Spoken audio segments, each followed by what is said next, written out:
Salmo 77. Um dos salmos de Asaf. Salmo 77. Está alto ainda, meu André. Baixa para mim, por favor. Salmo 77.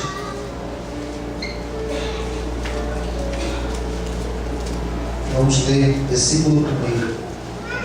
Clamei a Deus com a minha voz, a Deus levantei a minha voz, e Ele inclinou para mim os ouvidos. No dia da minha angústia eu busquei ao Senhor, a minha mão se estendeu de noite e não cessava, a minha alma recusava ser consolada.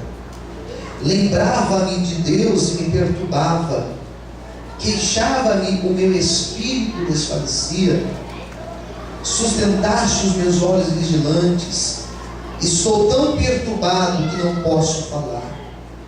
Considerava os dias da antiguidade, os anos dos tempos passados.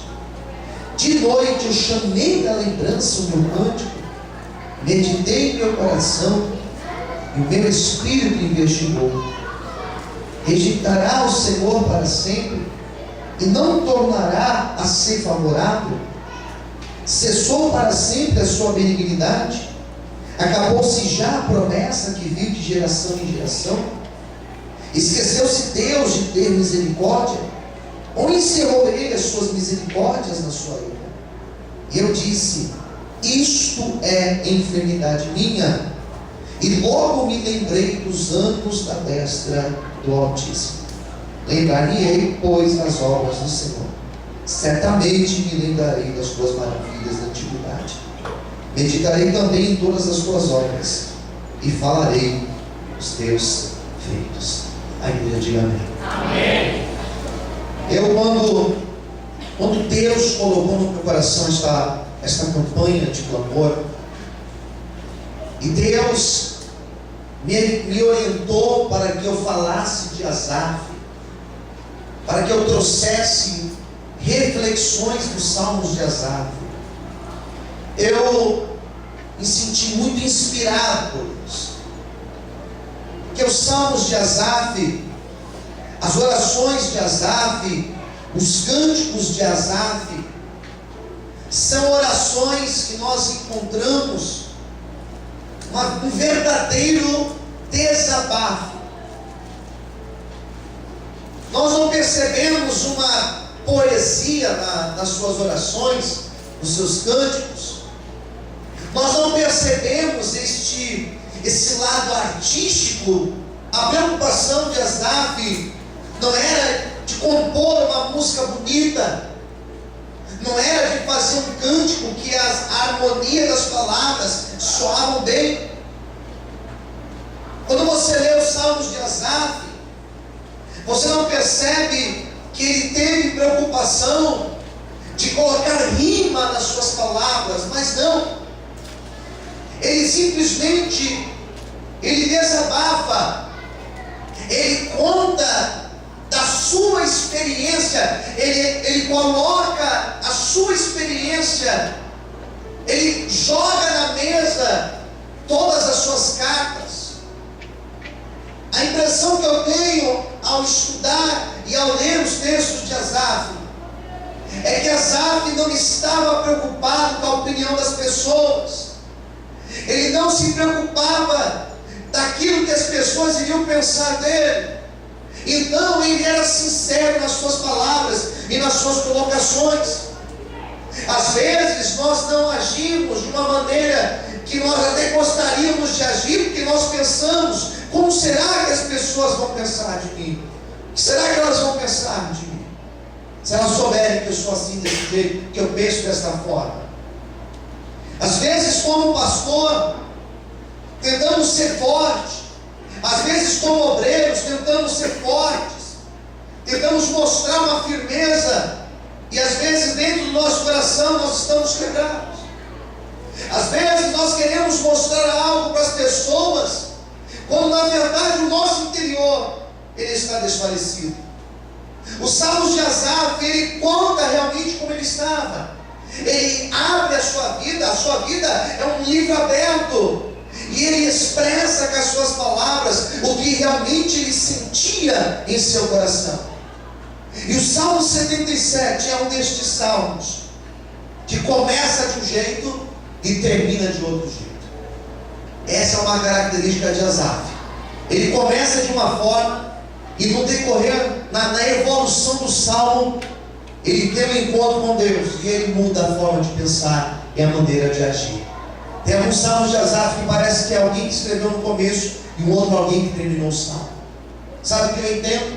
Nós entramos na presença de Deus de um jeito, e quando nós saímos diferente. Eu não sei como você entrou na igreja, eu não sei como você chegou aqui, mas eu quero nessa noite profetizar que você vai sair daqui diferente da maneira que você entrou. Pode ter entrado triste, mas vai sair daqui alegre. Pode ter entrado aqui desanimado, mas vai sair daqui na fé. Pode ter entrado aqui abatido, mas vai sair daqui renovado, porque a presença de Deus, ela está neste lugar. Quem acredita nisso, quem tem fé nisso, glorifica e exalte o nome do Senhor essa noite. Você pode lembrar do jeito, mas sairá daqui diferente. A presença de Deus, ela tem a capacidade de mudar a pessoa. Nós sentimos Deus, somos tocados por Deus, somos impactados pelo Senhor e somos transformados por isso. Ei, Asaf, ele começa o salmo de uma maneira e você vê que na evolução do salmo acontece algo na vida dele. Ele sente Deus de uma maneira especial. Quem está entendendo, diga amém. Olha como ele começa esse salmo. Ele começa dizendo que em um determinado momento da vida dele, ele ora a Deus, ele clama ao Senhor, ele apresenta a Deus as suas causas. Quem entendeu? Diga amém. Ele clama ao Senhor, e Deus se inclinou. Ele coloca Deus num patamar mais alto, mas ele fala que Deus, apesar de estar mais alto, ele se inclina, ele se abaixa para ouvir o nosso clamor. É como um filho chama o pai, pede algo para o pai, e o pai se curva para conversar com o seu filho. Ele fala que Deus se curvou para conversar com ele. Quem entendeu? Diga amém. Essa imagem é linda, irmãos, de um Deus que para o que está fazendo para ouvir a nossa oração. É a imagem de um Deus que para tudo para ouvir a nossa oração. Aquela oração que você fez no teu carro hoje, aquela oração que você fez no ponto de ônibus, aquela oração que você fez na mesa, antes de comer, antes de fazer sua refeição, aquela oração que você fez agora, antes de eu começar a pregação. Eu quero dizer para você que o Senhor, Ele ouviu a tua oração, e nessa noite Ele tem respostas para trazer sobre a tua vida. Quem acredita nisso, quem tem fé nisso, glorifica o Senhor nessa noite. Aleluia.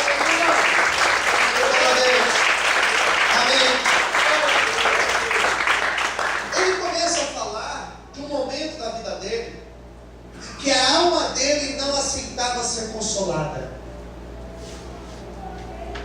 A alma dele não aceitava ser consolada. Quem entendeu? Diga amém. Amém. Sabe o que significa isso? Ele faz uma separação aqui. Ele separa o corpo da alma. Corpo e alma são coisas diferentes. Quem entendeu? Diga amém. Amém. Quando eu falo corpo, eu falo da razão. Razão, quando eu falo alma, eu falo dos sentimentos. Ele fala que a sua mente pensava algo, mas ele sentia outra coisa. Racionalmente, ele dizia para ele: fique tranquilo, Deus vai trazer a resposta. Porque Ele sempre traz a resposta. Mas a alma dele dizia: não estou acreditando nisso. É um conflito que existia dentro dele. Olha que salmo interessante. Um conflito que tem às vezes na nossa razão com a nossa alma. Às vezes acontece o contrário. Às vezes a nossa alma, às vezes o nosso crer, a nossa fé está dizendo, e a nossa razão, nós olhamos a dificuldade e nós não acreditamos. É um choque que existe entre a fé e a razão. E ele fala disso nesse salmo. Ele fala que ele passa a noite inteira acordado. Ele não dorme. Ele não consegue dormir. Não aconteceu com você de você perder uma noite de sono? Ou várias noites de sono? Eu acho que todos nós, algum dia já aconteceu isso. Ou por ansiedade, ou por tristeza. Algum dia já aconteceu. Quem concorda, diga amém. Amém. E ele escreveu este salmo depois de uma noite dessas. Que ele vira de um lado, ele vira para o outro, ele levanta, ele vai ao banheiro, ele vai na cozinha, ele volta para o quarto, ele liga a luz, ele apaga a luz, ele acende a televisão, ele apaga a televisão, ele liga, ele mexe aqui, mexe ali, e nada resolve. Tenta ler alguma coisa, vai esparecer, tenta orar, ele tenta fazer alguma coisa e não consegue dormir. Porque dentro dele estava tudo agitado, queridos. Dentro dele estava acontecendo um turbilhão de sentimentos. Eu estou pregando aqui nessa noite e talvez você está dizendo, parece comigo este salmo. Talvez você já se identificou com este salmo, porque talvez no teu coração hoje está acontecendo isso.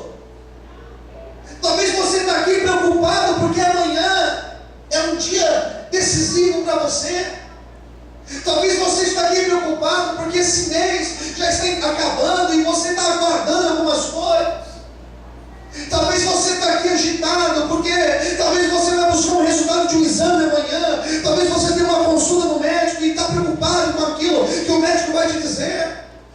Eu quero nessa noite dizer para ti que Deus, Ele é Senhor de todas as coisas. O Senhor ouviu a tua oração e nessa noite Ele está te dizendo, acalma-te, sossega, porque eu farei uma obra na tua vida, diz o Senhor para você nessa noite. Creia nisso, em nome de Jesus. Creia nisso. Eu sei que é difícil, mas creia nisso. Tem que acreditar nisso.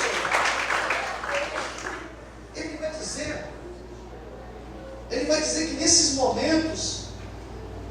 momentos de dor, de sofrimento, ele vai dizer que tudo que já tinha acontecido na vida dele, todas as experiências que ele já tinha tido com Deus, essas experiências elas desaparecem da sua mente. Ele começa a sofrer, sabe por quê? Esquecimento. Tem coisas que nós temos que esquecer, queridos. Pagar e passar uma borracha em cima. Só que tem coisas que nós não podemos esquecer. Diga para quem está pertinho de você, diga para essa pessoa, tem coisas que precisamos apagar da nossa vida.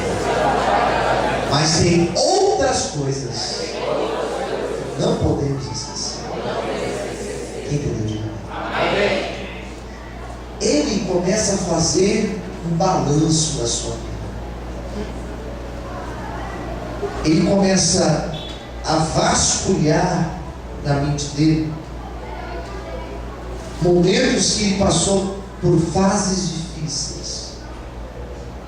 Ele começa a vasculhar na mente dele e com muito sacrifício ele começa a lembrar de momentos difíceis parecidos com aquele e que Deus esteve presente. Olha que coisa. Ele começou a lembrar de fases da vida dele que foram difíceis. Ele começou a lembrar de momentos difíceis da sua vida. O versículo de número 6 vai dizer: eu comecei a chamar a lembrança. Ou seja, ele começa a buscar lá na memória dele, lá nos arquivos da memória dele, as recordações do passado. E ele começa a fazer alguns questionamentos. Quais questionamentos ele fez? Pega a sua Bíblia, versículo de número 7.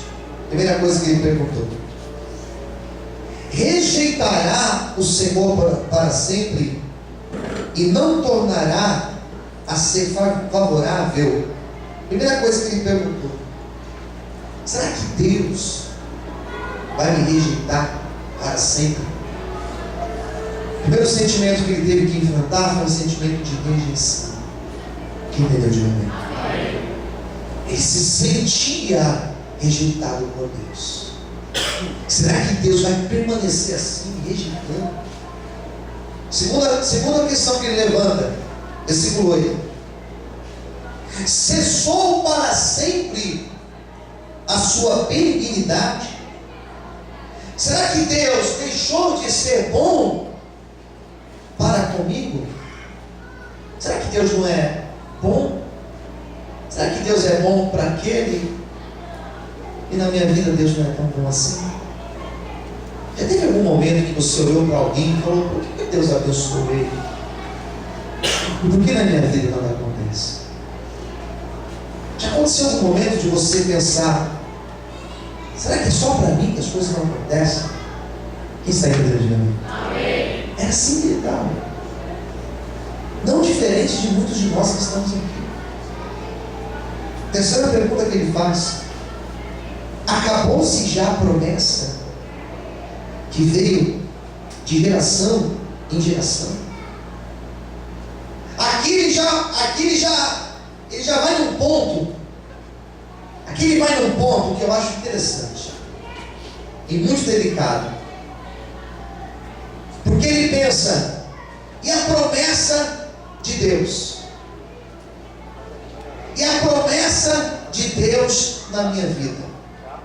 Eu quero nessa noite dizer para você, olhe para mim, que a promessa de Deus na tua vida, aquilo que o Senhor prometeu fazer, aquilo que o Senhor falou que vai fazer na tua vida, esta promessa ela vai se cumprir, porque se o Senhor prometeu, Ele é fiel e justo para cumprir a promessa dele na tua vida. Levanta a sua mão e receba esta palavra em nome de Jesus. Você pode aplaudir o Senhor, você pode glorificar a Deus. Não deixa eu ver, você pode exaltar o Senhor. Qual é a promessa que Deus te fez? Estou perguntando a você nessa noite. Deus está te perguntando: qual é a promessa que Ele te fez? É isso que Deus te prometeu, que você está vivendo hoje? Não, não é isso. Então espere, porque a promessa dele, ela está de pé na tua vida. Qual é a promessa de Deus acerca da tua família? Qual é a promessa de Deus acerca dos projetos que você está orando? Qual é a promessa de Deus para esse ano de 2014? Qual é a promessa de Deus para a tua casa? Qual é a promessa de Deus para a tua vida sentimental? Qual é a promessa de Deus para a tua vida financeira? Deus nessa noite está dizendo que Ele é um Deus de promessa, e que se Ele prometeu, Ele cumpre a promessa dele na tua vida. Amém? Você pode aplaudir e exaltar o Senhor por isso. Você pode exaltar o Senhor. Amém? Você consegue falar a Deus? Amém? Porque Ele lembra da promessa. Ele fala: essa promessa veio de geração em geração. O Senhor tem abençoado desde lá de trás, mas e agora? E eu, Senhor? E eu, Senhor? Olha os questionamentos que ele levanta para Deus. E a última, versículo 9: esqueceu-se Deus de ter misericórdia? Ou encerrou Ele as suas misericórdias da sua ira? Ele chega ao ponto de dizer: não que eu mereça, mas Deus é um Deus de misericórdia. Olha para cá. Deus é um Deus de misericórdia. Não merecemos, não somos dignos, não somos merecedores, mas a misericórdia dele alcançou a nossa vida. E tem mais: se a misericórdia dele alcançou a minha vida, alcançou a tua vida, alcançou a vida de quem está do teu lado, ela vai alcançar aquela pessoa que você também está orando, aquela causa que você está apresentando. Levanta a sua mão e receba esta palavra sobre a tua vida. Receba a misericórdia de Deus sobre ti. Você pode aplaudir o Senhor nessa noite. Você pode glorificar a Deus. A misericórdia de Deus alcançou as nossas vidas. Aleluia. Aqui, queridos, aqui ele para de fazer questionamentos. Diga para quem está no teu lado: pare de fazer perguntas para Deus. Está fraco, mais fé. Diga, para de fazer perguntas para Deus. Para, querido. Ei, isso é só aqui. Acabou. Chega. Ele para de fazer perguntas. Tem um momento que a gente para. Porque na verdade, qual foi a resposta de Deus? Nenhuma. Tem momentos que Deus se cala. Tem momentos que você vai orar e Deus não vai usar nenhum profeta para falar com você. Tem momentos que você virá para a igreja e você vai ter a impressão que você veio e saiu do mesmo jeito. Tem momentos que você levanta de madrugada para orar e você ora, e você chora, grita, e você acorda de manhã e parece que nada mudou. Ele começou a fazer perguntas para Deus, e levanta para cá, e anda para cá, e anda para lá, e tenta dormir, não consegue dormir, e levanta, e bebe água, e vai lá, e tenta, e não dorme. Começa a fazer perguntas, para de fazer perguntas. E quando ele para de fazer perguntas, quando ele encerra as suas perguntas, ele percebe algo. Versículo 10. Ele cai em si, e olha o que ele vai falar. E eu disse: isto é enfermidade minha. Logo me lembrei dos anos da destra do Altíssimo. Essa expressão aqui, destra do Altíssimo, é uma expressão que ele sempre usa. Ele vai falar da proteção do Senhor, da presença de Deus com ele. A imagem que eu tenho é de Deus de braço dado. O que ele fala? Isso é coisa da minha cabeça. Isso é enfermidade minha. Ou seja, são coisas da minha cabeça. Sabe o que ele percebeu? Ele cai em si, ele percebe que Deus não muda. Deus, ele é imutável. Deus é o mesmo de ontem, hoje, eternamente. Amém? Ele é o mesmo. Ele percebe isso. Ele fala: peraí, não, uma coisa errada. Deus é fiel, Deus é justo. Daí ele vai falar assim no versículo 11: lembrar-me-ei, pois, das obras do Senhor. Certamente eu me livrarei das suas maravilhas da antiguidade. Meditarei também em todas as suas obras, e eu falarei dos teus feitos. Então ele começa a dizer o seguinte: ei, peraí, eu não posso fazer essas coisas, eu não posso começar a entrar nessa piração, porque Deus, ele é fiel. Deus tem me sustentado até aqui, Deus tem me abençoado até aqui, Deus tem me ajudado até aqui, e se ele tem me sustentado até aqui, ele continua sendo o mesmo, ele continua sendo fiel. O Deus que te trouxe até aqui, querida, ei, querido, o Deus que te sustentou até aqui, ele é o mesmo, ele não mudou, ele continua sustentando a tua vida. Aplaude e exalte a ele nessa hora. Você vai aplaudir o Senhor? Amém, querido? Sabe o que ele fala? Isso é coisa da minha cabeça. Peraí. Deus é fiel. Deus tem me abençoado. Ele começou a perceber tudo que Deus estava fazendo na vida dele. Perceba, Deus já tem feito uma obra na nossa vida. Glória a Deus. Nós que não estamos aqui percebendo, reclamamos demais, irmãos. Murmuramos demais. Queremos as coisas para ontem. E foi aí que Asaf parou. E sabe o que aconteceu? Deus aquietou o coração dele. Nessa noite Deus vai aquietar o teu coração, e você viverá as promessas dele sobre a tua vida.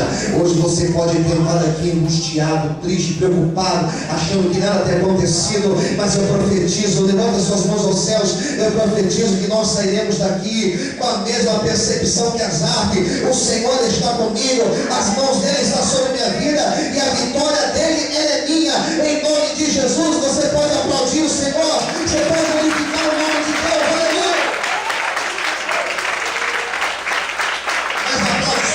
Jesus. Vou encerrar, versículo 19, olha como ele fala: pelo mar foi teu caminho, e as tuas veredas pelas grandes águas. As tuas pegadas não se conheceram, e acha o teu povo como um rebanho, pela mão de Moisés e Arão. Sabe como ele encerra? Dizendo: peraí, se o Senhor abrir o mar para o povo, o Senhor pode fazer uma grande obra na minha vida. Aleluia! Deus, nessa noite, vai abrir o mar na tua frente. Isso não é uma palavra simplesmente para te emocionar, é uma palavra de Deus. Deus vai abrir o mar na tua frente. Eu profetizo que o Senhor vai abrir os caminhos sobre a tua vida. E o mesmo Deus que honrou Asaf, Ele também vai te honrar. Que Deus te abençoe. Aplaude e glorifica o Senhor. Em nome de Jesus, vamos fazer uma oração. Fique bem no seu lugar. Você vai fechar os teus olhos agora.